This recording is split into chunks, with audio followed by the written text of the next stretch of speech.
Booker's a difficult case that asks a kind of a complicated question. When it comes to defending an OP, at what point does instigation justify the use of force?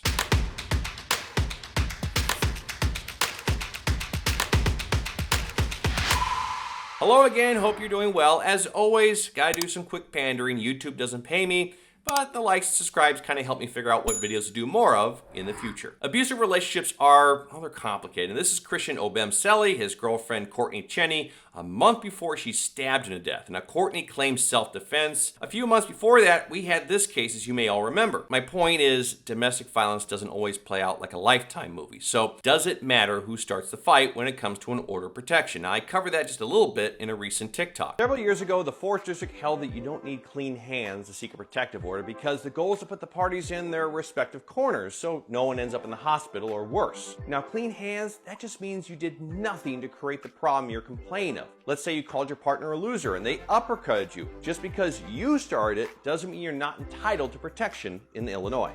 Booker is an appeal of an order of protection. Now, each side has a very different take what happened that night. This is just my interpretation. The boyfriend's out drinking, he gets drunk, comes home, yells at his girlfriend over stupid stuff. She yells back, grabs a water bottle, pitches it right into his eye. At that point, he loses it. He's got some MMA training. They grapple, but she's outmatched. Taps out. He leaves the residence, but she files for an OP. They got 2 kids. One additional thing, the parties had prior fights, but the testimony indicates that with one exception, those had all occurred years and years before the hearing. At trial, the court finds that mom instigated the violence, presumably when she chucked that water bottle, and denies the OP.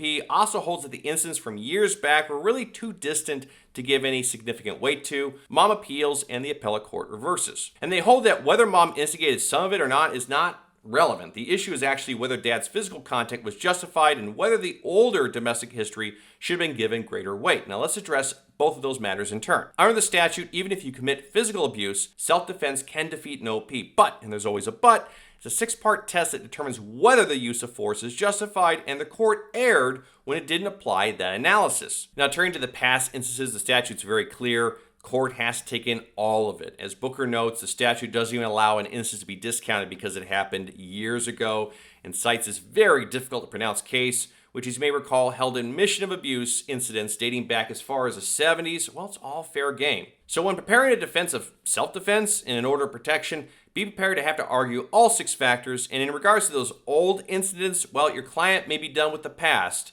but the past is not done with them. Anyways, that's all I have. Thanks for watching.